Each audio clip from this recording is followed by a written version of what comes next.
You're listening to Podcast PXN, PlayStation, Xbox, Nintendo. Let's do this. What is up, guys? Welcome to Podcast PXN, episode 106. I am one of your hosts, local Portland stat boy, Christian Macias, and I'm joined over Discord by Kentucky's #1 Spartan and evening grass cutter, Daniel Prindle, aka Dan is DTM. What? Are you sure it's not Texas's best grass cutter? All right, I already apologized in the pre-show that you're not from Texas. You're from Kentucky, all right? As well as the Nintendo aficionado, Roro. How you doing, buddy? I'm doing good. Thank you to everyone watching us live and participating in the chat. Just as a reminder, we are live each and every Wednesday at 8 p.m. Eastern on YouTube. Just search Podcast PXN, as well as over on twitch.tv/podcastpxn. The topic of the show this week is our Nintendo Direct recap, as well as our overall thoughts on the state of Nintendo. But first, the show always starts with the PXN news of the week. Let's go ahead and jump right in. Dan, give us a little jingle before we start diving into the news. Give us a little song here. A little jingle? Yeah. Christian apparently linked... Oh, okay. What did I link the wrong thing? No, you linked my tweet that says I want it that way from Backstreet. Oh, Jesus. Scroll up and you will find that the first news item today comes from Respawn, not from Dan is DTM. Of course, last week on the show, we ended with, towards the end of the discussion, we were talking about whether or not Titanfall 2 would ever come back. And consensus was that, never say never, but it's not looking likely.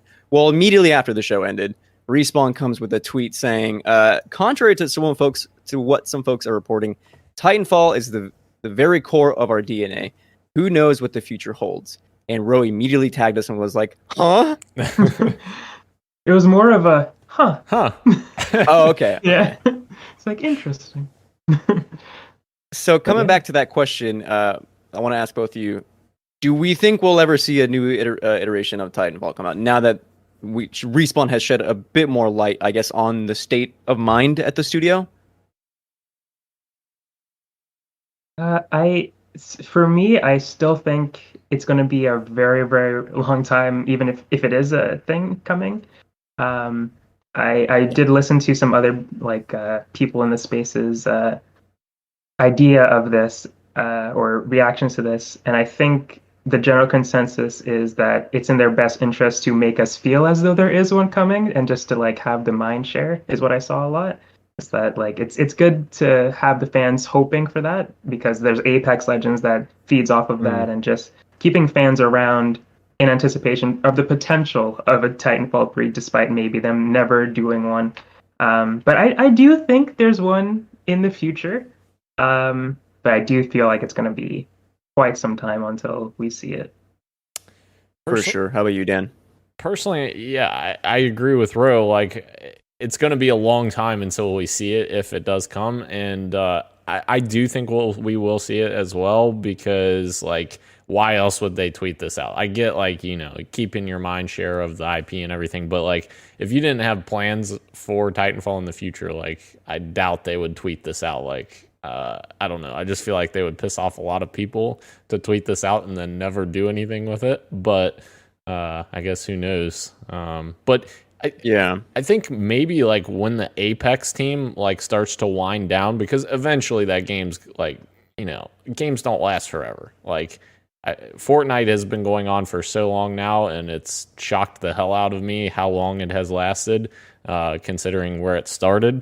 But I don't think games will ever get to the point where they last forever and impervious to time. So I think at some point Apex is going to start to wind down, and when that happens, I feel like that team would be the team that would be making a sequel to Titanfall. Sure. And I think what has me curious is how ambiguous the tweet is. Who knows what the future holds? This is so broad of a statement. Yeah. To me, I immediately thought of what was the new legend? Was it Valkyrie, or what was her name? She was the daughter of one of the bosses from Titanfall 2. You guys remember this? It came out just a few weeks ago, or maybe a few months ago. To me, this tweet could even read into because of the lineage of like Titanfall in Respawn, even though within the world of of Apex Legends, they could bring more elements of Titanfall into Apex Legends and consider that like some kind of iteration of Titanfall. But I mean, like the tweet says, who knows what the future holds? I would love a Titanfall 3 personally. Yeah, that's a great point, Christian. Actually, that point actually makes a lot of sense. And like Master Chief Collection had their seasons or whatever, and they had different seasons themed after certain things. So like I could totally see them like theming a season of Apex around Titanfall. That makes sense. That'd be amazing. I would love that. Maybe I would even jump back into the game if that happened. Yeah. Our next news item comes from IGN. Resident Evil 4 VR release date has officially been announced and will be releasing exclusively on the Oculus Quest 2 next month, October 21st. Some tidbits of info here for you guys. It supports full motion movement and teleportation travel, so whichever one you're most comfortable with, you can choose between those two options. Items and weapons can now be drawn directly from your virtual body. So, quote, whether that's reaching to your belt for a gun or pulling a health item from your shoulder, all that stuff is like those menus are happening, with your body. So I think that is really cool. And then they also did reworked the puzzles and objects like the typewriter have all been recreated in VR. So I think there was a clip that came out a few months ago of them messing with the typewriter. You can push individual buttons. I think all of this is really cool. First and foremost, I want to ask if you guys have ever played Resident Evil 4 before. And second, okay, Ro is saying no, probably because it's scary. And my next question is, two, if you haven't played it, are you going to play this iteration of it, or are you interested in playing this iteration of it? I'll start with Ro. I'm interested in this answer. Yeah, the answer is no for both.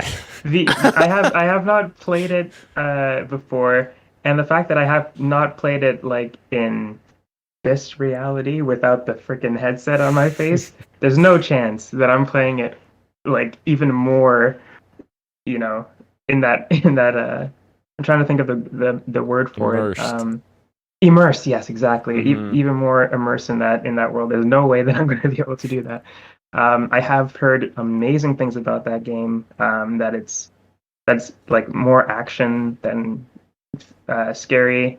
That it's one of the best in the Resident Evil franchise. I've heard those things before. So things like that definitely make me want to try it. And then I remember it's a horror game, and I'm like, I don't know.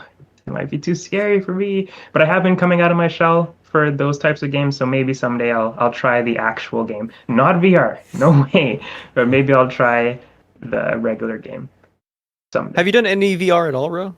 Just curious. No, besides like at arcades before. I played like Job Simulator at like a local arcade a while ago, and some other basic game. But besides that, no, I have not really tried VR for real. Okay. We're going to make a milestone here at PXN, and if we get to X amount of whatever we come up with, I'll send Ro my PlayStation VR, and he'll download the Resident Evil demo Oh no. for 7 for Biohazard, and we'll make him play it for stream. Oh, I'm just kidding. Oh god. Oh, Dan, have you played RE4 before? Yes. RE4 is one of my favorite Resident Evil games. Like, honestly, probably before the remake of Resident Evil 2, it was my favorite Resident Evil, and then the Resident Evil 2 remake I love so much, so that probably takes the cake for me now. But Ro, maybe you'll be excited about the Resident Evil 4 remake if that ends up coming true and happening. Yeah. Oh, that would be so good. But That'd be cool. in terms of this VR experience, it does sound interesting and something that I would like to try. I don't know how much this is or anything like that, but I'm definitely interested, and maybe I'll get it down the line to check it out because I have a Quest 2. And it sounds interesting. Like the typewriter, you can type out, single letters. So that means like you can type your entire save out. They're going to make you type your whole save out, like the data file. I'm kidding.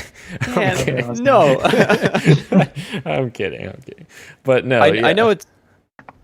Yeah, I know it's marketing speak in the article, but they were talking about how different the experience of playing RE4 in VR is to actually playing the game. I never beat RE4, Ooh. So I was like, I've been really hyped for RE4 remake because I loved 2 remake, and I had fun with 3 remake, even though I didn't.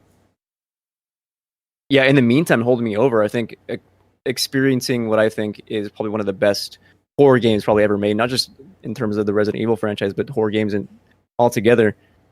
Being able to experience it in this new and interesting way, I think is gonna be really cool, and it's just an excuse to bust my quest out again. I think so. I am very excited for this, and then it should make the action sequences more immersive if I'm pulling out my shotgun from like by reaching to my back or whatever. I think it's gonna be really cool. Like, does that mean like, is there a certain amount of like spots, so to speak, on your body that you can attach things to, or can I like just do whatever? Like, can I put a grenade in my mouth? Like, store a grenade? I don't know if that would work, but I think from what I've seen from the clips that they showed off a few months ago, they're like on your body in certain positions. They're like the menu is there, so there are like a few squares that you can place things there.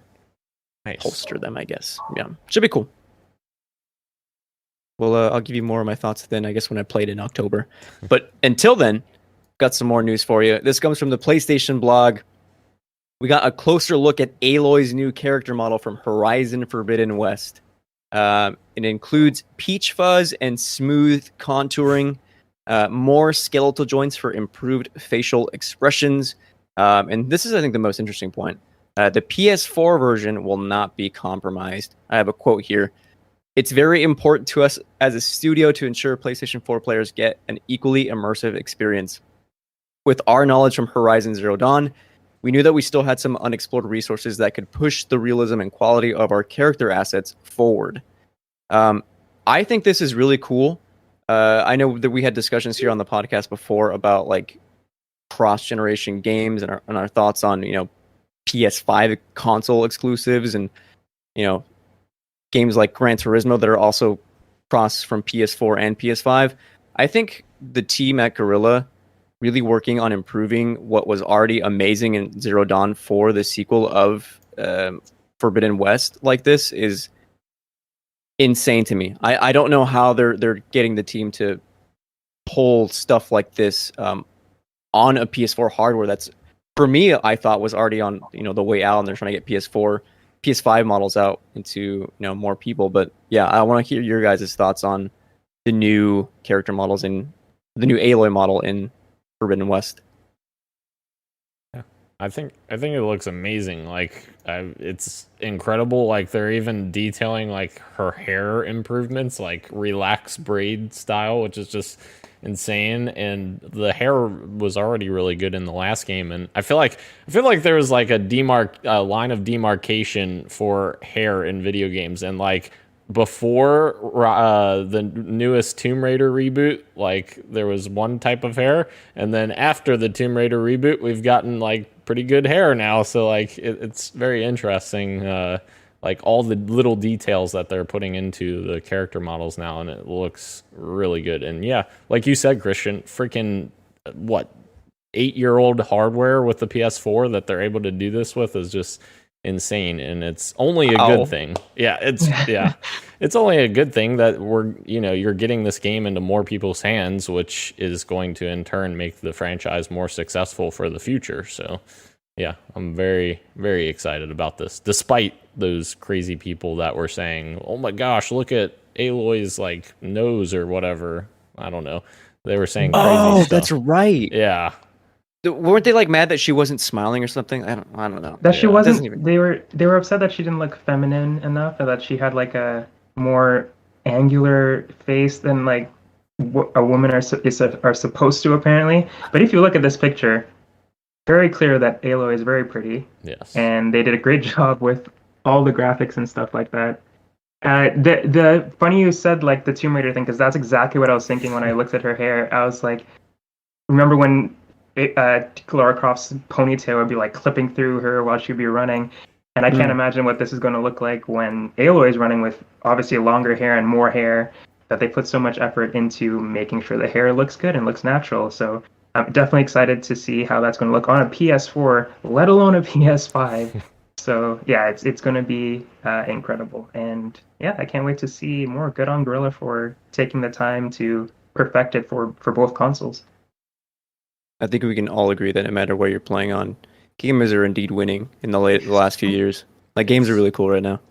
Agreed. Indeed. And I cannot wait for whatever Naughty Dog does, because this is incredible. But whenever Naughty Dog does their thing, it's gonna be For the like night PSN? and day. Yeah. It's gonna be insane. I can't wait.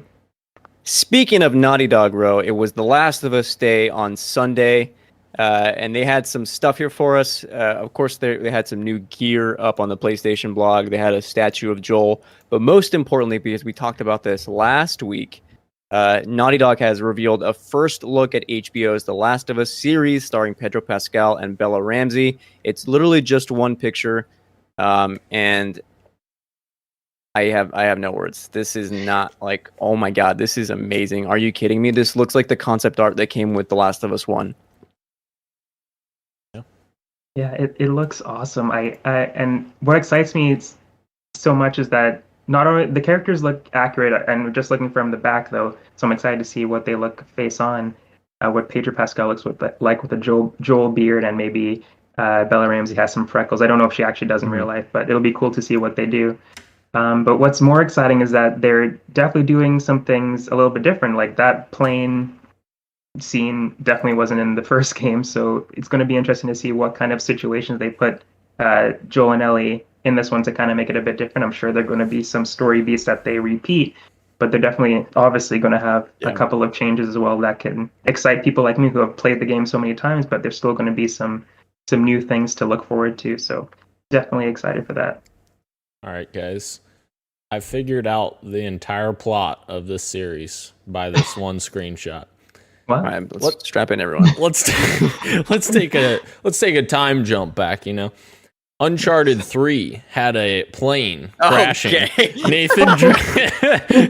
Nathan Drake hanging from this plane falling apart. That's the plane. That's and the plane. This series is a crossover with Uncharted. Nathan Drake comes up here, Tom Holland comes over the hill. I'm Whoa. here, guys. Boom. You just blew my mind. You heard it here first, folks. Oh my God. Uncharted, Last of Us crossover confirmed. Confirmed. My last question before we move on here is: do you think we see more of it by year's end of the show? Maybe a small teaser at the Game Awards. What do we think here? Maybe not Game Awards, because I don't think Jeff typically does anything like TV or movie related. I could be wrong, with that, but I don't know. Yeah, He loves his partnerships. that's true. I definitely think we'll see more before the end of the year. Like, even if it's something small, like I think we'll see like little snippets like this. Like, I don't think we'll see like a full-blown trailer or anything yet. But where the hell's the Halo TV series trailer? I was about to ask you. Perfect segue, Dan. I know we've been talking a lot about the last 2 weeks about The Last of Us show, but season 1 we talked about a few weeks ago of the Halo show. Did that finish production? Is that coming soon? Do you have any more news on that? It's supposed to be coming spring next year, because it was pushed back due to COVID, because it was supposed to launch this year and it got pushed back due to COVID. But I don't know. I want to see it. I want to see what it looks like. There have been leaks, like unverified leaks that look freaking phenomenal, that I've seen a couple screenshots of, and I'm like, oh my god, I will cry myself to sleep if that's it. I'm always down for some good sci-fi shows, so Yes, very excited to see how that one's scoping up to be. Moving on, guys, we've got a bigger story here. We talked about this last week as well. We got some more details. This comes from GamesIndustry.biz. Twitch finally announced its partnership with Warner Music Group. Last week, we were just talking about reports of them working together. We got an actual announcement of their partnership, and I've got quite a lot of information here, so bear with me as I read through some of this, and we'll get reactions after. Buckle up, exactly. So it's not the partnership we thought necessarily, where creators have the tools to use licensed music, and it's instead aimed at existing music artists. Chief Digital Officer, bear with me with this name. I'm so sorry. Una Rixandra says, quote, "Our partnership creates an on-ramp for artists to come onto the service, which with strong support from Twitch, opening up an entirely new source of incremental revenue. Between the artist-specific channels and the premium shows we're planning to launch, music lovers will get a refreshing new view into the world of music and the lives of their favorite artists, unquote. More tidbits here. The partnership with WMG will see the launch of WMG artist channels, including artists like Bella Porch and Saweetie. The move empowers Warner Music talent to tap into Twitch's unique creator-driven model, opening up additional income opportunities as well as access to Twitch's fan engagement tools to get to know their audiences better. Still more to read. Hang on just another minute. The standalone WMG space promises to be an up-to-the-minute exclusive experience as one of the premium music-centric channels on Twitch. It will feature professionally produced original programming curated by leading social-first digital media company IMGN, which WMG acquired last year. The channel will cultivate social interactivity and music discovery amongst next-gen music heads and see regular appearances from top artists across the musical spectrum. Upcoming program includes The Drop, Freestyle Throwdown, and The One. Last bit here. Additionally, Twitch has created new processes that participating music rights holders, including WMG, can opt into to report certain uses of their music to address when creators inadvertently or incidentally use music in their streams. That was pasted on at the very end, and I was paying attention to the wording here. The focus of the whole article seems to me like it isn't on the small streamer alone using these music, but is instead kind of what would you call it? Like an MTV-like service on Twitch where you hop onto the channel of WMG and there's like Twitch streamers. They're doing different music live streams, whatever it be, their original programming. Not so much the other way, what we thought of last week. So I want to hear your guys' thoughts on how you feel about them using the Twitch platform for existing artists to be using this space versus small streamers being able to use music. Yeah, it's just weird. I guess I'm not sure that this is necessarily the space that's needed for artists that are already like big and like already, I don't know. I guess it could go one way or the other because it's like a goal for people to attain. Like if you get so big as an artist, like I know there's a lot of original artists that are on Twitch that kind of try to get people to tune into their streams and stuff like that. But I feel like I may be wrong in my my assessment of this, but it feels like they're just highlighting the top of the top, and then the people that are doing the day-to-day stuff, like doing that original content, are just kind of being pushed to the bottom of Twitch again, and it doesn't really lend itself to make people go out and search out their own favorite people that they want to tune into. So I don't know. It's interesting, and there's a lot of like jargon in here, like that. It's I don't know. It's too press releasey for me. I'm like, my small brain doesn't comprehend press releases. Dude, yeah. It reads so much like corporate forcing their way into an existing space and being like, all right, well, small creators be damned. Like we want in on this market too. Mm-hmm. How do you feel, Ro?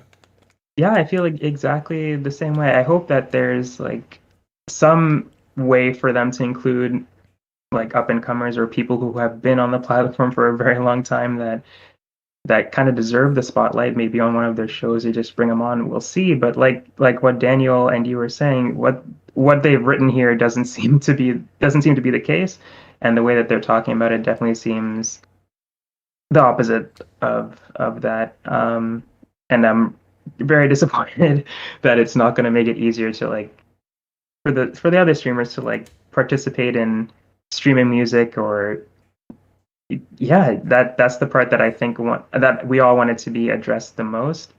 And it is just really weird. We'll have to wait and see what it actually looks like, but from reading this, it just seems weird. It doesn't seem like, I don't know. Kind of hard to see who the market is. This is for, right? Definitely. We'll see. I know like Drake was on Twitch at one point, but he was playing Fortnite, and they're playing video games and stuff like that. And I feel like the people who want to listen to music probably aren't going to go to Twitch first. I don't know. We'll see. We'll see. Yeah. At the very least, maybe Podcast PXN switches to a music channel. And we just play DJ Hero or Rock Band together. We tell the news in musical form. You say that, but you didn't want to give me a jingle earlier, so.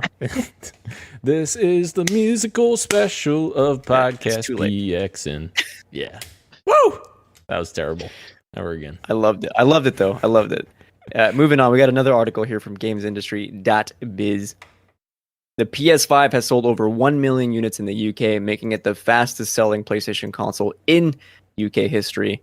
And then in that article itself, it's talking about digital versus physical sales. Interestingly enough, while the digital market is dominated in the UK by Sony, the physical market is actually dominated by the Nintendo Switch, which I found to be kind of interesting. So big congrats to, legit all the consoles. I don't know, the article didn't include any physical sales or any sales for the Xbox, but I'm assuming all three are doing very well. From what I've heard from Xbox, their own press releases from this year, it's the fastest selling Xbox consoles. So all three are no different. Big congrats to the PS5 for surpassing 1 million in the UK. We love to see gamers winning. Yes. But also, why aren't PS5s more readily available? I mean, I know why, but Yeah. it's still very hard. Very true. We'll get you one. We'll get you one, Ro. Thank you. Moving on, I wanted to include this from the Xbox Wire. Dan was talking about this not too long ago. Dolby Vision gaming is now available on Xbox Series X and S. Some bullet points here for you. Gaming in Dolby Vision launches today. This was a few days ago. On the Series X and S, more than 100 next-gen HDR titles optimized for the Series X and S are available now or coming soon in Dolby Vision. In addition, thousands of classic HDR10 and auto HDR games will benefit from improved picture quality through Dolby Vision enhancement. The Xbox Series X and S are the first game consoles to support gaming in Dolby Vision and Dolby Atmos. Amazing, by the way, Dolby Atmos. Are you kidding me? Which enhance gameplay with both full spectrum visuals and immersive audio. Lastly, Dolby Vision is compatible with next-gen features available on the Series X and S, such as DirectX, ray tracing, automatic low latency mode, and variable refresh rate, and up to 120 frames per second. That is some very cool stuff to be seeing from the Xbox space. I think if you're at home and you have the capabilities of gaming with Dolby Vision and with Dolby Atmos, I think that'll make for some really awesome gaming. Dolby Atmos, I think specifically, like the audio of that is like super cool. They're able to kind of mimic 3D audio as well with Dolby Atmos, and just having like just heavy bass in that. Like it's gonna make for some really cool moments when you're playing games like maybe Battlefield or the next Halo, the next Gears. Dan, I want your thoughts here on Dolby Vision gaming. Yeah, I was watching the video that they produced with this, and the colors is the biggest thing that pop out the most. Like it's so much brighter and more vibrant. Like, and I don't know if this is marketing. Like they're kind of like downgrading the other one just to like make it more jarring.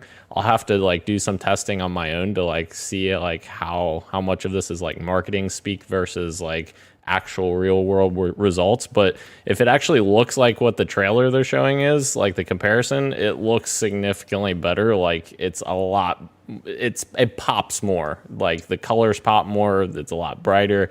I really do like that. And my TV does support Dolby Vision and normal HDR10, so I could definitely turn off Dolby Vision and see what it looks like, turn on Dolby Vision and then see what it looks like and see like the differences firsthand. So I'm definitely interested to see this because they showed Gears 5 like side by side, and it is a pretty decent difference. And that's actually something that I noticed last gen with some games, like some games that didn't really do HDR like properly or the right way, or I don't know. I don't know how you do that, but it always looked dark. Like like certain scenes like were always very like muddy and like dark, and I don't know if that was a product of like them being early on with HDR or if that's a product of HDR10 versus Dolby Vision. So yeah, it'll be interesting to kind of check this out and see what it looks like. I know Destiny's HDR settings, to your point, Dan, were a little weird for me when I first started fixing HDR in Destiny. Yeah, it was coming out a lot darker, and the colors had some great contrast, and like they were a lot brighter, but the darks were like especially dark and like kind of almost like grimy a little bit in some places. But I didn't know if that was just me or Destiny, but who knows? Ro, what are your thoughts here on Dolby Vision gaming? Do you have an Xbox that you can use this with? No, I don't. No, I don't. But I do think it's really cool. I watched the same video that Dan's talking about, and I thought it was really cool. I like the upgrade, but like Dan was saying, did they just pick the worst of the worst television to compare it to, or not? But yeah, I think this is great. Again, Microsoft with the awesome consumer moves and consumer first moves, I should say. And yeah, they keep winning in this specific department where it comes from like the quality of life and just general pleasant upgrades for their player base. So good on them for including this. Yeah, very cool.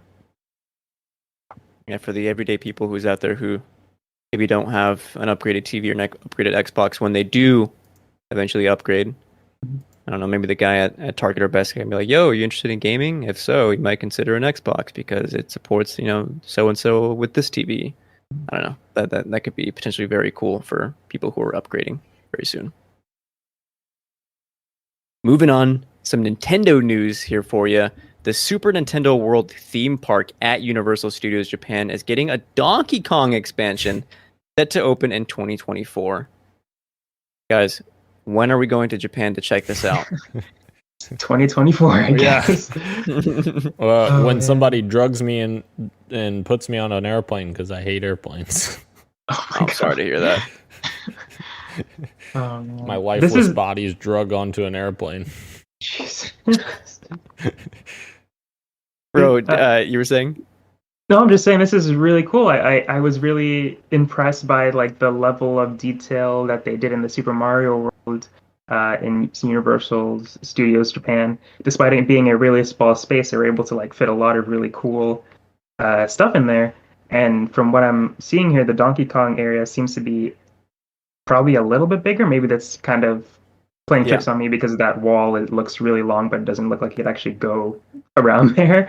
But I think it'll be really cool, and it looks like they're investing into that side of the park as well. So definitely excited to see what it looks like in 2024, which seems like a long time, but it's really not that far away. So yeah, very exciting. I think I read that it's... Oh, sorry, Christian. Please. I think I read that it expands it by 70%, so it's a decent amount that it's expanding it. But yeah, it looks super cool, and Donkey Kong's a completely different theme than the Mario stuff, so it's really cool to have them right next to each other, that you can just experience it all at the same time. That's pretty awesome. But yeah, I think that was, like you said, Ro, the space was the major issue with Super Nintendo World, was how small it is. So this will definitely help with that aspect of it. I know it's yeah, I was doing that just now too. With 70%, I don't know if like all that is going to be dedicated to like. I don't think that necessarily means like more stuff to do, because judging off the concept picture that they have here, there's like a huge beachfront and like a pool, so that might contribute to somewhat for that 70%, as well as that whatever that wall is there. I mean, that could be like another, like a coaster inside, maybe like one of those the minecart rides. I think it is. There's like there looks like to be like a track in between like the gray picture the gray structure and the gold structure. There's like that would be cool. A freaking minecart ride. Yeah, it looks really cool. But yeah, just like Kristen was saying, it looks like the buildings are taking up more space than the actual ground, and it looks like there's 2 rides in there at most. It looks like, yeah. But still cool. Either Still very cool. either way, this looks fantastic. Like Yeah. I genuinely want to go to Universal Studios Japan. Like the Mario World stuff looked really cool, but now like maybe I would wait to even go until the DK stuff opens up. Yeah. Maybe they'll include some movie cameos in 2024. Chris Pratt is just walking around in the Mario costume. Jeez. But we are getting ahead of ourselves there. More of that in topic of the show. Until then, got another news item from the Xbox Wire. Big win for Microsoft here. Marvel's Avengers is headed to Xbox Game Pass this week on September 30th. Also, including senior producer Dan Matlick said that just on Avengers stuff, said that Spider-Man will have his own story and cutscenes when he makes his long-awaited appearance in Marvel's Avenger later this year. I found that interesting to have these two items drop on the same day, because on one hand, you're getting this big win for Microsoft and Game Pass to have a big game like Avengers come to the service, while at the same time we're getting news of PlayStation getting more story content that's going to be exclusive on that platform. Xbox presumably won't be able to play ever, or maybe a year after it launches on PlayStation. So I kind of wanted your guys' top level thoughts on those two big news items, starting with Dan. Yeah, and like you're saying, I think it's ever, because I don't think this is timed at all. I think the Spidey deal was, Sony was like, hey, we want Spider-Man exclusive. What do we got to do? And that's what they did. But yeah, it's interesting, the dichotomy of the news, because they kind of go in contrast to one another. But it does suck for me, because I freaking bought this game and I haven't even played it, and I shouldn't have bought it. I should have just waited and I could have played it on Game Pass, but oh well. Hopefully this kind of expands the population for Marvel's Avengers, because I know it's been suffering in recent weeks, and I hope they continue to add content to it, because I know a lot of people have enjoyed it, so it will be interesting to see. And actually, this just made me think of something that I forgot to put on the topics this week. Crystal is working with the initiative on Perfect Dark, so that may signal the end of support for Marvel's Avengers sometime soon. Not like, I don't think soon like this year or anything, but like within the next year, maybe they kind of wind down development on Marvel's Avengers if it doesn't take off and, get more people back on the game. So I don't know. Yeah, I don't think they found the success they were looking for with Avengers, but I think Game Pass could give it a boost in player base. I think it's great timing with the raid coming out soon. Ro, any thoughts on your end? Yeah, I thought it was definitely good news. The Xbox Game Pass part, I thought that was definitely good news. And like you said, hopefully that brings in some more players, people that have been on the fence for a while, or people who are just completely written it off and say, oh, maybe I'll give it a shot today just because they have Game Pass. That's the magic of Game Pass, because sometimes you just download stuff that you just aren't even on your radar sometimes. So yeah, maybe that'll help boost some of their player base, and maybe it reignites the community, and we get some awesome Avengers content in the future. But on the other side of things, like you both said, Spider-Man is coming to PlayStation, not coming to Xbox. So it's going to be a while until that potential boost of players on Game Pass really gets anything crazy, because Spider-Man's going to be there and they're not going to get it. And then it's going to be a while until another hero comes out. Who knows what the next hero is going to be and how long that's going to take to come out. So yeah, they're not getting anything exciting anytime soon, but hopefully Square Enix is happy with the hopeful boost in players. Hopefully they'll get that at least. They did just announce too that the Infinity War suit of Captain America is coming to Avengers as well. So I saw that. I at least hope that the current players are satiated with the content that's dropping. Hopefully. So I am curious, since we are talking about Crystal, what were your guys' thoughts about Crystal teaming up with the initiative for Perfect Dark? I thought it was cool. I didn't think of it too much. But the more that I thought about it, I was like, why are they even announcing it? It seems to be a bit more than just a partnership. Then we like, this happens a lot. Like game developers do partner with each other to help, develop the game, Mhm. but it did seem like they're making a bigger deal out of it than most. So maybe this does, like you said, maybe does spell the the inevitable end of whatever they're working on. Hopefully not for the Avengers players out there, but yeah, maybe they are really starting to wind down on Avengers content. I thought it was weird. I don't think of Perfect Dark and Crystal like as two things that should go together. Mm. But I mean, who knows? A lot of people on the timeline were like, "Whoa, is this for real?" Like didn't seem too happy about it. So I like the I'm Tomb Raider assuming- games. Yeah. all right, well, Uh-oh. I think it seems like, from my perspective, they're bringing in Crystal for like a veteran leadership type, role, because the Initiative is a brand new team. They've only been around for like 2 years now, maybe. And the head, Daryl Gallagher of the Initiative, came from Crystal Dynamics, so it makes a lot of sense because he's obviously very familiar with their team. And maybe he went to Phil and was like, "Hey, we're not hitting our milestones. Like, we're way behind. We need help on this game." And like, this game was labeled as a quadruple A game, like studio or whatever, the Initiative.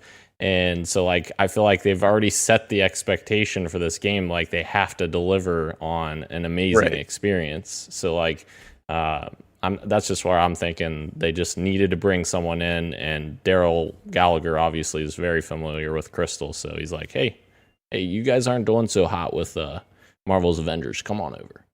We'll help us work on Perfect Dark. Help us, help you, help us. so this could be a very good thing then to have Yeah. teams sharing resources and kind of guiding them through pushing the game. That's awesome. Okay. So we should be cautiously optimistic. What should we think here, Dan? That's what I would say as of right now. Okay. Yeah. Okay. Fair enough.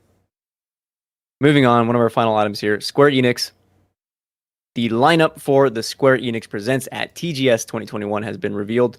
They're going to be giving us the latest news on upcoming titles such as ActRaiser Renaissance, Chocobo GP, FF7: The First Soldier, Forspoken, Marvel's Guardians of the Galaxy, Stranger of Paradise Final Fantasy Origin, Triangle Strategy, and Voice of Cards: The Isle Dragon Roars.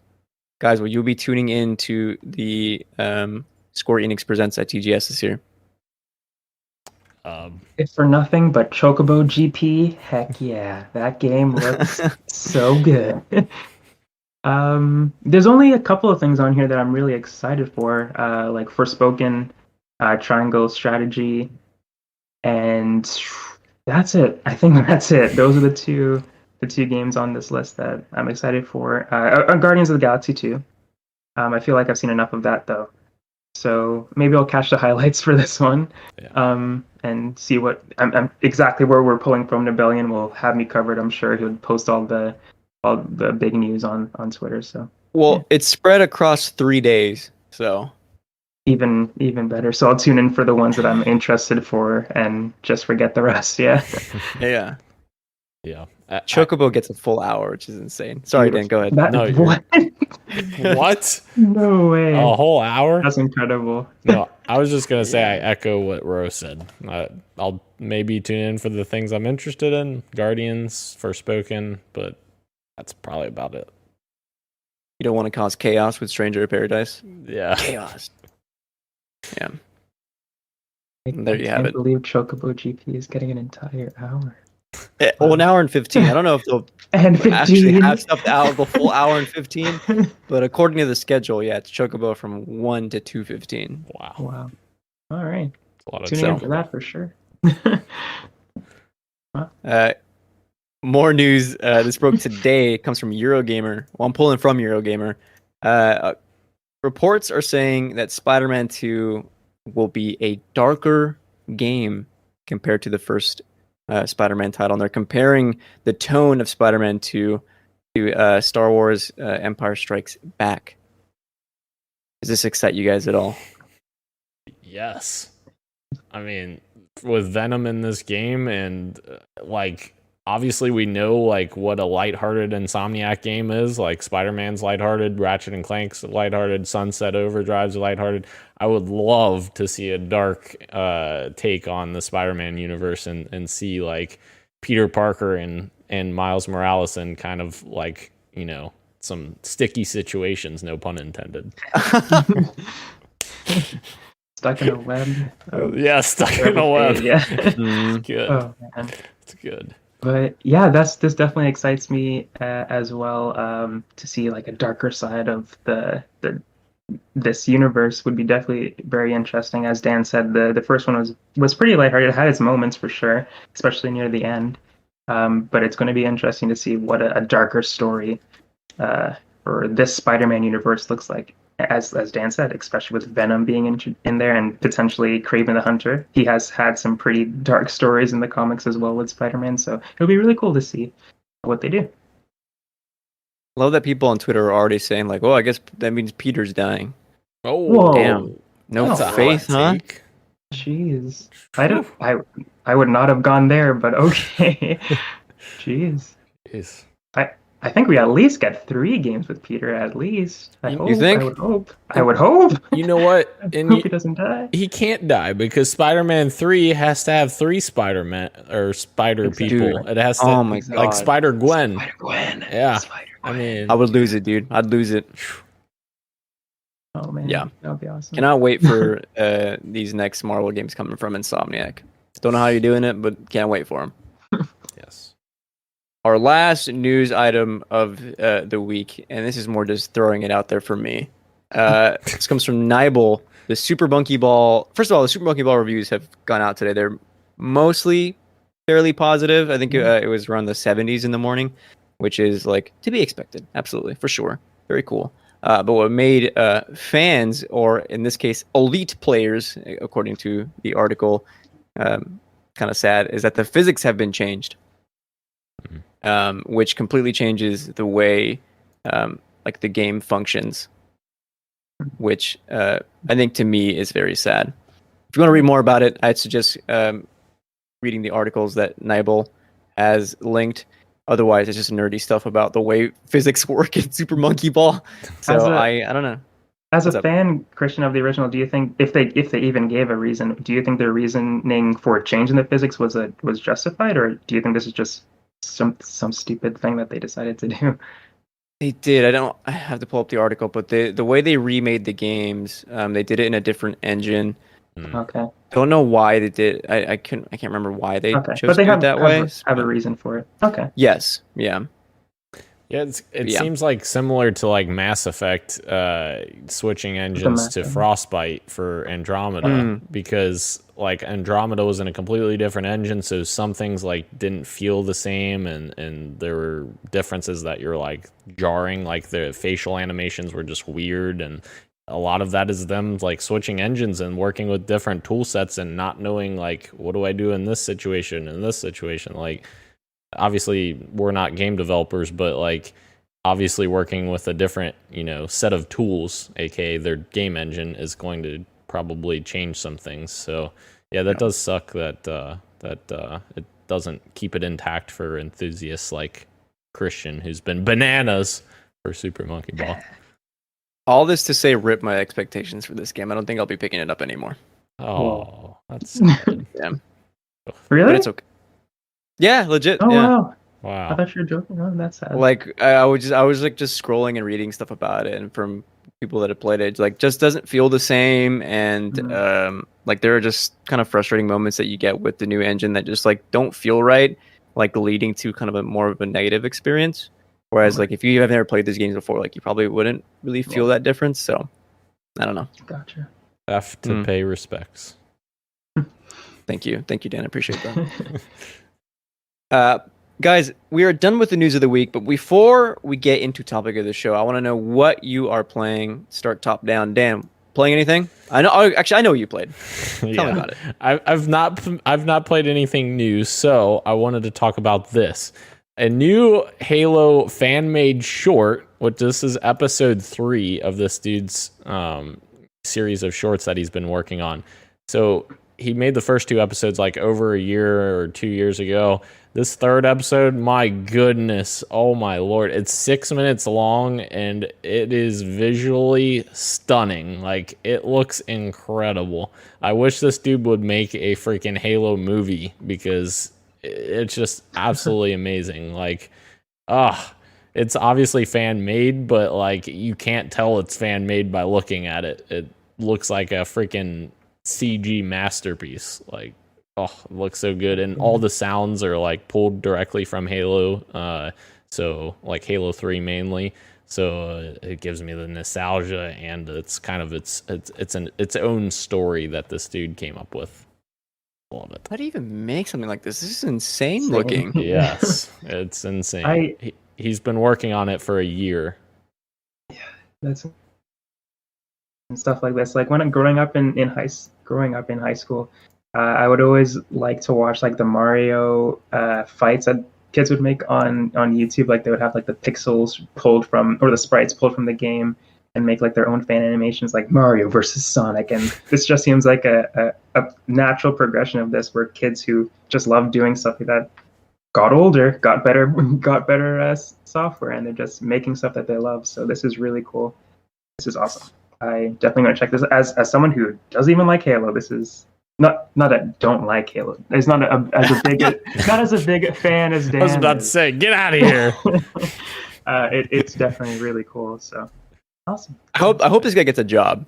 Yes, agreed. I love when that happens too. Yeah. Where the fan art just like leads them to like the company. This literally looks like cutscenes from Blur's whatchamacallit, cutscenes from Halo 2 Anniversary and Halo Wars. They did the cutscenes for both of those games, and it looks that level of quality. It's amazing. So good.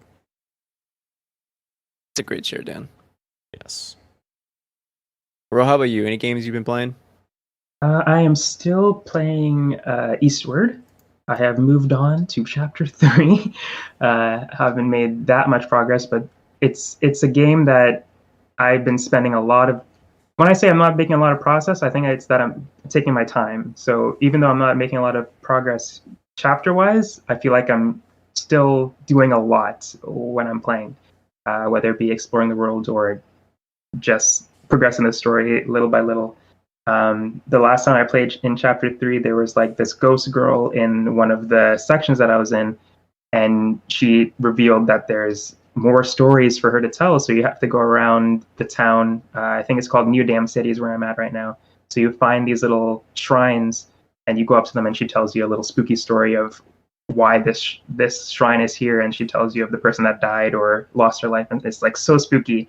But I'm just doing that. Like I'm not even progressing, going around the town looking for these shrines just so she could tell me the spooky story. And it's moments like that that make me really enjoy this game, because I'm just in the world, just having a good time.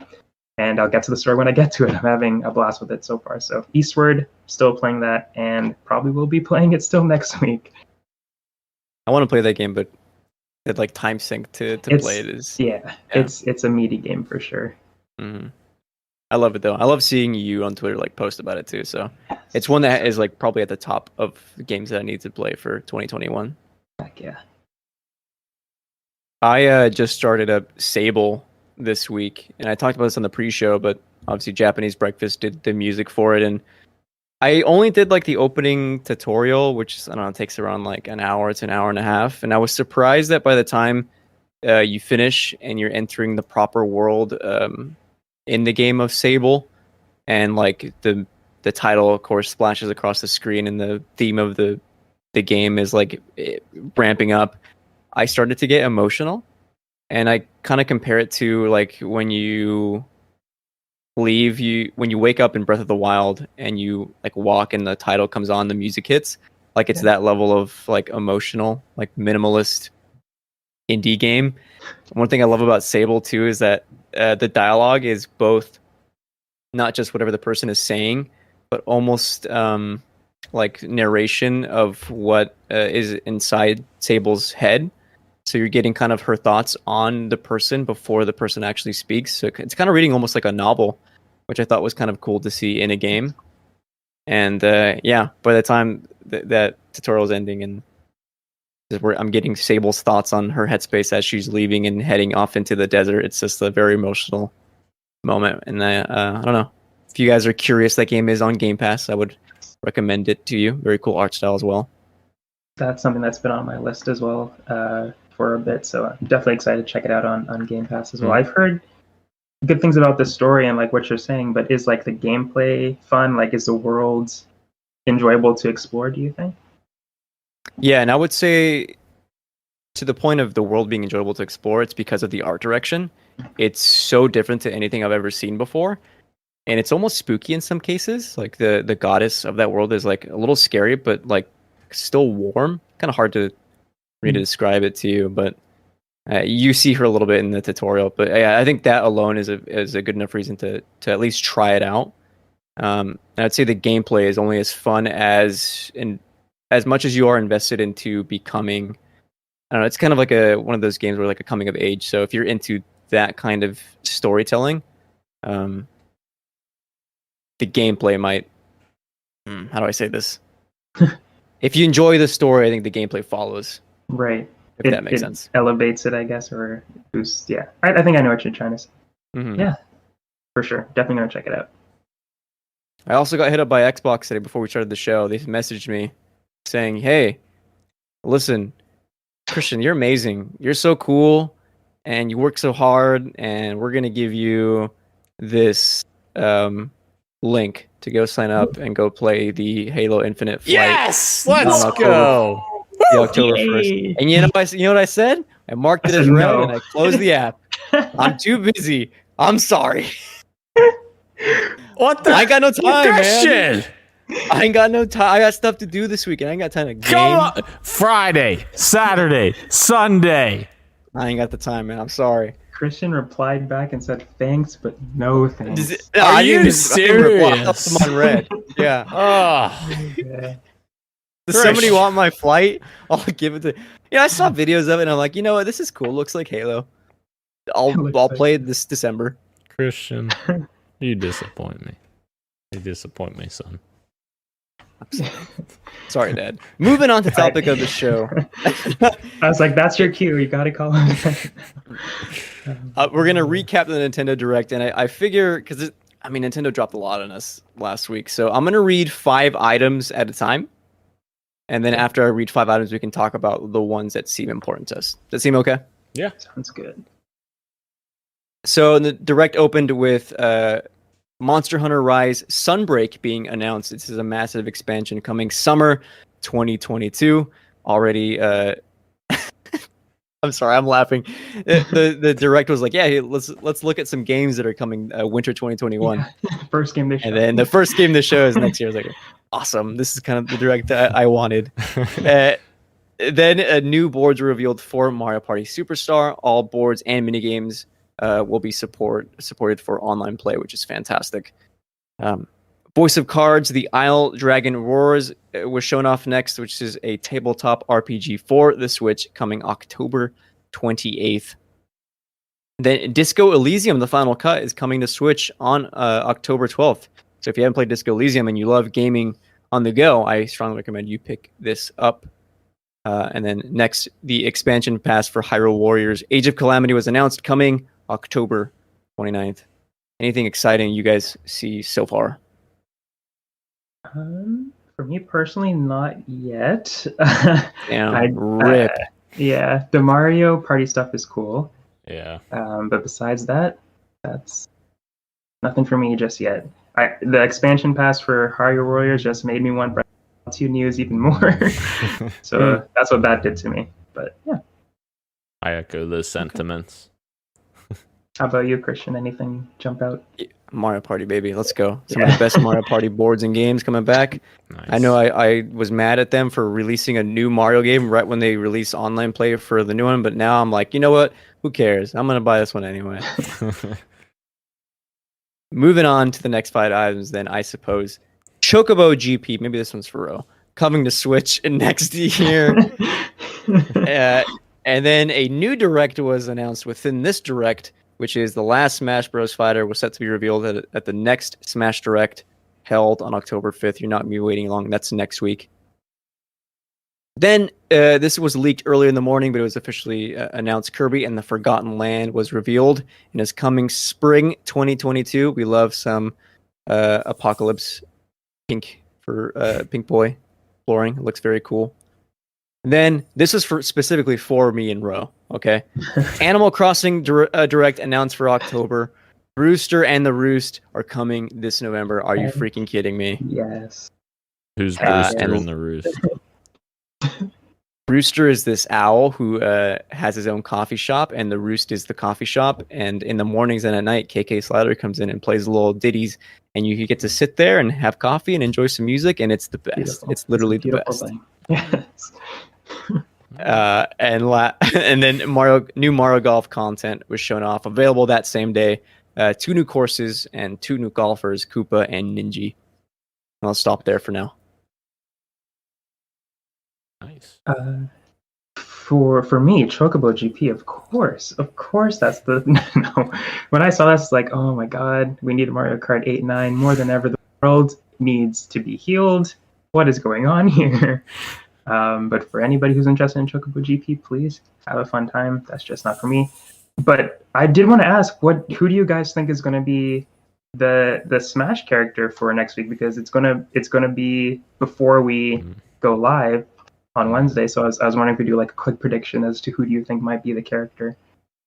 Well, I know Dan's prediction. Yeah, it's funny you say that because I predicted Master Chief last week for them to announce it. They didn't announce. I don't think Master Chief's actually going to be the character, but I think that would be cool. However, I think it would be interesting. Now, bear with me here. What about I apologize to every Bayonetta fan right now. I don't know the lead character's name. So the chick Bayonetta. Is that her name? Oh, okay. Bayonetta. I think Bayonetta because Bayonetta 3. Isn't she already in Smash? She's already in the game too. What? They literally have everyone. What the hell? Okay, well then I'm just an idiot. So I don't know. Okay, I'm going back to Master Chief. Wow. Fair. I know that I predicted Hollow Knight, but I said this on Twitter, and people were pointing out that we'd probably get Shovel Knight before we see the Knight from Hollow Knight in the game, which makes actually sense now that I think about it. And I know people were really campaigning for Sora to come in, but I would love it if it's just another character from another Fire Emblem game. It'd be hilarious. It won't be that. That'd be wow. I hope he doesn't do that. That would be funny though. It definitely would be. How about you, Ro? I would love Sora to come. I don't think that's going to happen. That is my hope. I would love Sora to come. I love that guy. But I think it's going to be Crash Bandicoot from. I think that's who they're going to choose. That seems. I don't know. That seems like a good way to end it. I feel like everybody across the board would be happy with that. I feel like that'll please everyone a little bit at least. Mark my words, if they put Crash in the game, I will log onto my Switch and buy all the fighter packs immediately. Yes. But yeah, for the rest of the list, Kirby, yes, 3D Kirby, let's go. I can't wait for that. And of course, Animal Crossing, as you talked about as well. I can't wait for an entire Animal Crossing Direct. If they just show us the Brewster Cafe and that's it for the entire Direct, totally fine with that. I can't wait for November and October for the Direct, but November for the cafe to come back because I haven't played Animal Crossing in a hot minute, so that's definitely gonna bring me back. Dan, how about you? Any cool stuff you see here? Probably the Smash Brothers fighter just to see who it's gonna be. Like Rose said, I think we're all just waiting to see what that final character is. If they don't do another fighter pass after that, which they're saying they won't, but I didn't expect them to have over 100 characters in the game, but here we are. Insane, dude. Yeah. In fact, I didn't even know one of them was in it. So there you go. But yeah, the rest of this doesn't do anything crazy for me because I'm not a huge 3D Kirby fan. So I don't know. Well, yeah. Is this the first one? Or was 64 was 3D? Was it? Yeah. I actually don't know. I'm just I don't remember. in my butt. Yeah. There is Kirby Air Ride though. Yes. Kirby oh Air my Ride. God. The best Kirby game. Yes. Also, shame on you guys. guys. Because the Mario Golf DLC rocks. Those 2 courses are hard AF, dude. I was struggling to get just to finish off the whole 18 holes, both of them with at 0 and or like 1 under par. It was so incredibly tough, but a lot of fun. I just haven't played yet. I think that I might get that for my payday coming up. I've been saying that I want to get it, just haven't gotten it yet. But just let me know. I'm teeing off like 3 nights a week. Heck yeah. Okay, that makes me want to get it even more. Moving on, KOTOR is coming to Switch. Not the remake that was announced earlier, but the original KOTOR, which I think is actually very cool to have that ported onto the Switch. Very cool to see that there. Dying Light 2 cloud version coming to Switch somehow. I don't understand it. But respect for them to getting that able to work. That's incredible stuff. No longer Project, but Triangle Strategy launching on Switch on... Oh, what did I write here? Looks like March 4th, 2022. They put it as 3 quarters. That's not what I... Yeah. A big announcement, N64 and Sega Genesis coming to Nintendo Switch online expansion pack. A wireless N64 controller and a Genesis controller were revealed there as well. Great tweet online of people saying that, Nintendo's spoils of war, just showing off the Sega Genesis. Like, yeah, we beat your ass in the 90s. We're going to do it again now, I guess. And then Shadowrun Trilogy is coming to Switch next year. Any exciting stuff here for these 5 items? For me, it's Triangle Strategy. Definitely, I loved Octopath Traveler, and I'm excited to see what they do with this game. And it looks just as beautiful as Octopath Traveler. So yeah, definitely excited to see that in March 4th, possibly, or maybe the 3rd quarter is what you wrote there. I don't know. Who knows? And definitely the N64 and Sega Genesis stuff is really cool too. There's a lot of games that I just completely missed out on that generation that I am actually interested to go back and try. I have the entire SNES stuff there, the NES stuff there, and it just stuff that I don't really want to try. N64 is another beast, though. I definitely want to jump in and play a lot of the games that they're bringing with that expansion. So definitely excited for that. Yeah, I think the interesting thing for this list is Dying Light 2, like you said, Christian, somehow coming, and it is a cloud version, which means you need internet connection to play the game. But it is interesting because when they did the Resident Evil game that was the cloud edition, like near the launch of the Switch, people were like, man, are we going to get a whole bunch of games now on the Switch that are going to be like this cloud version? So we'll still get, all these, third-party games on the Switch. But we really haven't gotten many that are like that cloud version. I think there's been a few, but nothing crazy. So it is kind of surprising to see like a big third-party game that's coming out this fall, coming to Switch in this capacity. So that's kind of cool. And yeah, the N64 and Sega Genesis thing is interesting to me. I love N64 and I love that era of games.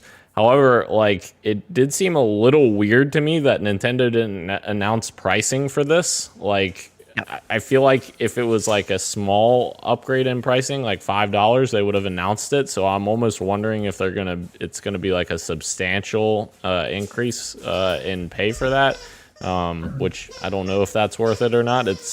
It's almost the same problem with Sony with backwards compatibility. They're making you pay for backwards compatibility, whereas just offering backwards compatibility like Microsoft has been doing. But yeah, I think it's cool that they're finally bringing N64 games to the Switch, and hopefully that continues.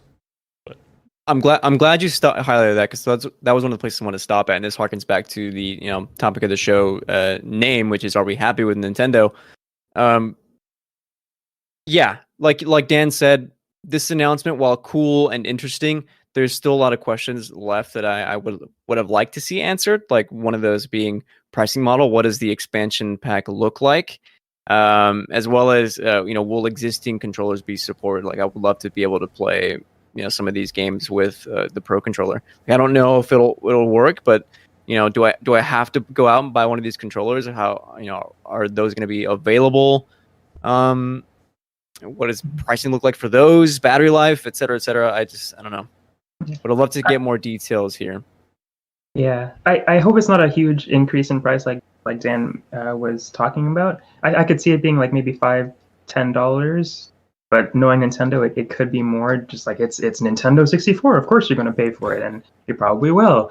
But I don't think that they're going to make you purchase the controllers. I just say that because they've done the SNES controllers for the uh, God damn it. For the first expansion, they made controllers for those games that they have on there too.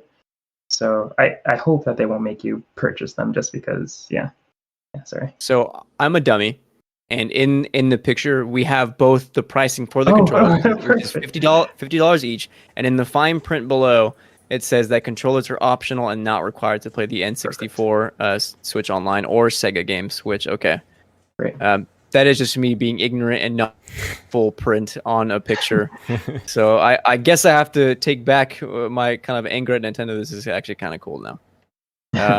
But still, there are still, of course, like we talked about, some concerns about pricing models. We'll see how the expansion pass lays out. Would love to see some GameCube expansion make it its way. That I would actually think. Sorry, somebody made like the games that could possibly come, and obviously Kirby Air Ride was one of them. Oh. And I retweeted that, and I was like, that'd be so cool. Please, Nintendo, do that. I would want that over Game Boy Advance any day. Yeah. So yeah, that would be awesome. Absolutely. Moving on to our final items here from the Direct. Castlevania Advanced Collection was announced, and it was available that same day. ActRaiser Renaissance was also available that same day. Deltarune Chapters 1 and 2 are coming to Switch. Very cool. I still need to get to those. And then this is the big one. This is the one that people are still talking about today. Memes left and right, guys. Miyamoto reveals that the Mario movie is coming holiday 2022. But that's not the meme. No. The meme is the voice cast, which includes Chris Pratt as Mario, Anya Taylor-Joy as Peach, Charlie Day as Luigi, Jack Black as Bowser, Keegan-Michael Key as Toad, Seth Rogen as Donkey Kong, Charles Martinet, the original voice of Mario, as surprise cameos, and then a few others, including Fred Armisen as Cranky Kong. First and foremost, what are your thoughts on the casting here? That's the big question. Well, go ahead, Dan. Sorry. my question is like, why are we recasting Mario in a animated Mario movie? That's what I'm not understanding. I guess that's my biggest like complaint. Like, what is the purpose of recasting the main voice actor for Mario? And I know he's in here in like some kind of like surprise capacity, but I guess it's because they want to do like more of a Hollywood type of movie, but in an animated form, which I guess that makes sense. But it is a little bit weird because it's like I can't picture Chris Pratt playing Mario. Like, I just that image doesn't pop into my head. And Seth Rogen playing Donkey Kong is such a weird, but it makes sense in terms of like the craziness of it. But I don't know. I'm very interested to see like our first like trailer of this movie to see like how this cast works together and what it sounds like. I don't know. That picture belongs in a museum, dude. That picture of Chris Pratt as Mario, that is the most epic picture I've ever seen in my entire life. Ro, what was your reaction when you saw this? I was at a loss for words after like I saw Chris Pratt as Mario, and I was like, oh, okay. And then it just kept going, and then Anna Taylor-Joy showed up. I was like, okay, that's interesting. I don't mind that. That sounds cool. And then it just kept going, and Michael Key as Toad. I was like, what is happening? I think it'll be fun. When it does come out, I think I'm going to enjoy it as much as I did the Sonic movie. It being animated is even better. It's not like Mario is dropped into the real world sort of situation. So that excites me that it's probably going to be able to do a lot of fun stuff with animation. Mm-hmm. But yeah, it is so weird to have the voice actor Mario in it, but not. And again, like Daniel said, it's an animation. You don't have to see his face. It's the voice. So I thought that was a little weird, but I'm assuming it's because, like you both said, it's trying to appeal to more a wider audience. And if you put Chris Pratt's name and not the voice of Mario, I'm blanking on his name. That's why I keep calling him the voice of Mario. Charles Martinet. Thank you, Charles Martinet. On a poster, less people are probably going to come see it as opposed to Chris Pratt, the Star-Lord, Guardians of the Galaxy guy. So there's definitely a wider appeal to having him as the voice actor. And who knows, maybe he'll do a great job. It's just weird. It's just off-putting to see that that picture. I'm sorry. I don't. When I think Chris Pratt, I'm like, yeah, this guy can totally do impressions and voices. Yeah. Like, no, it's always just Chris Pratt just being different versions of Chris Pratt. He's gonna do like the Italian voice for like 1 second. I saw this on. So he's gonna do it. Let's go. He's gonna do that, and then he's gonna cut, and then he's gonna just talk normal. That's so sad, but that's probably what's gonna happen. He's gonna talk like Chris Pratt as Mario. And yet, memes aside, I'll probably be in the theater day one to witness this because there's no way I'm gonna miss this movie. Absolutely. Yeah. I'll show you guys later. But there's this funny meme of Keegan-Michael Key as Toad, and he's doing the Aaron scene, and it's hilarious. Yeah, I know. I saw that. Voice. Yeah. It's so funny. So funny. So to wrap up this conversation here, I know just going back to the title of the show is, I know Nintendo usually does like some kind of direct in September. Usually we think of it as one of the bigger ones that they do within the year. Obviously E3 is kind of the bigger one as well. Considering the direct they had this last week and the one they had in E3, overall, are you happy with the direction of Nintendo, or are you wanting to see a bit more? For me, it's I'm seeing stuff that I do want to see, but in other cases, it seems like kind of half measures, stuff like that, like aren't necessarily like being improved on. Like when I think of the online specifically, like I would love to see, like they also added the Bluetooth integration into the console recently, so I can use my headphones, but I still have to use the app if I want to talk to other people online or use other services.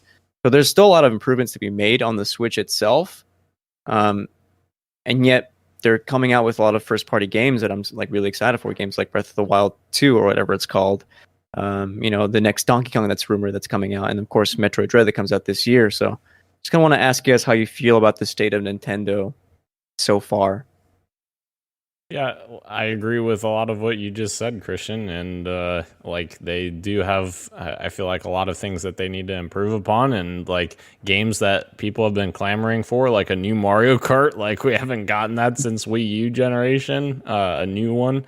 So that's interesting that they're kind of, taking a step back, I guess, from those franchises. But it's also good because they're experimenting with other franchises as well. So it's kind of give and take there. But yeah, and they also finally announced Bayonetta 3 is coming next year, which is like, oh, I forgot to include that in here, didn't I? Oh, yeah. Thank you, Dan. Bayonetta 3 is coming. No, I'm sorry. I'm kidding. No, yeah, I think that was definitely something that people have been clamoring for, because the game was announced like 4 years ago, I think, at the Game Awards. So it's good to see that finally coming out. But yeah, like you said, they have a lot of improvements that they need to do on the services side of Nintendo. Obviously, the games are going to be there. Their first-party games are going to be there. But yeah, the services are definitely still lacking. How about you, Ryan? I know you're a big Switch player. Yeah, I love my Switch, absolutely. I definitely agree with what you guys are saying about services and stuff like that. But Nintendo could definitely take their time when it comes to that kind of thing. As we've talked about before, with like out of the three companies, Nintendo definitely gets the biggest pass. And that's for a number of reasons. One is that they make fantastic games, and they know that we're going to show up every time they make one of them, despite of all the weird backwards decisions that they tend to make very, very often. So it's definitely an interesting situation where it's going to take a lot for me to not show up on a Nintendo console day one and play their magical games, because I don't agree with some of the things that they're doing on the consumer friendly and super unfriendly, I guess, in this situation side of things. So there's definitely some changes I want to see. Absolutely. Do I think Nintendo's going to make them? Not anytime soon, because it took them this long to just do the Bluetooth thing. But yeah, I definitely agree. I think I'm in a place where I am content with where Nintendo is heading. It doesn't really impact me too much. The changes that I want to see doesn't impact me too much because I don't really play Nintendo for online stuff, despite wanting those features to be there just because it's about time for those features to be there. Sure. But yeah, I'm pretty happy with the games that are on the way, and I'm having a great time with my Switch. OLED is coming out in a couple of weeks too. I'm contemplating even picking that up. So yeah, definitely happy Nintendo player right now. Before we end, do they have cloud saves yet? I know people were kind of, people always talk about like if their Switch never dies, they aren't able to, save their stuff or transfer their saves over. I think they do. To my knowledge, they do. Yeah, I think you have to have a Nintendo Online, but yeah. Yep. Exactly. Gotcha. Yeah. Okay. Which is fair. That's Yep. fair. Mm-hmm. Okay. Alrighty. That just leaves I'm going to run by our predictions we made last week really quickly and assign our points here. I'm moving from left to right. So for me, I said that a new Mario Golf course would be shown off. Nailed Two of it. them were shown off. Nailed it. Silk Song coming this year. Unfortunately, we didn't hear a peep from Silk Song. The Knight revealed as the next Smash character. We didn't get a new character reveal at all. And then I gave a fourth prediction, which is the N64 Mini is real coming this holiday. The Mini is not real. You were very close to there. You were very close, I was on to something. You're on to something. Yeah. 1 point there for the Mario Golf. Row, Demon Turf coming to Switch with a date. Unfortunately, the Demon Turf was not at the Direct here, so sorry, buddy. You did say there'd be an Animal Crossing update, any kind of word, and we did get that indeed. So you're at 1 point. And you said that the Game Boy games are coming to Switch, which that was not at the Direct. Sorry. Dan, crazy new IP coming this fall. No. Now, do we want to give you half points for Chocobo GP? Because that is just bonkers enough. Okay. That All is right. crazy. I'll take half a point. I'll take the pity half point because I'm looking at these other predictions and not good. Master Chief is the next Smash character. Sorry, buddy. Of course, we already said that no character was real, but who knows? Maybe next week, right, Dan? Maybe, yeah. True. And God, I wanted this to be true. The Wii U port of Wind Waker HD and Twilight Princess HD are coming to Switch. Yeah. Alas, not today. Not today. So Dan with half a point, me and Ro with 1 point. Yes. Look at us, buddy. Look at us. High five. Guys, thank you so much for joining us, all of us here on Podcast PXN. Thank you for watching live on YouTube and on Twitch, as well as podcast services everywhere, including Apple Podcasts, Google Podcasts, SoundCloud, Spotify, and Stitcher. No more Periscope. RIP. Thank you, Ro. Thank you, Dan. Thank you, me. I am Christian, and this has been Podcast PXN, and we are out. Say the thing, Dan. Much I like when you say it. love and keep on gaming. See ya. I love you.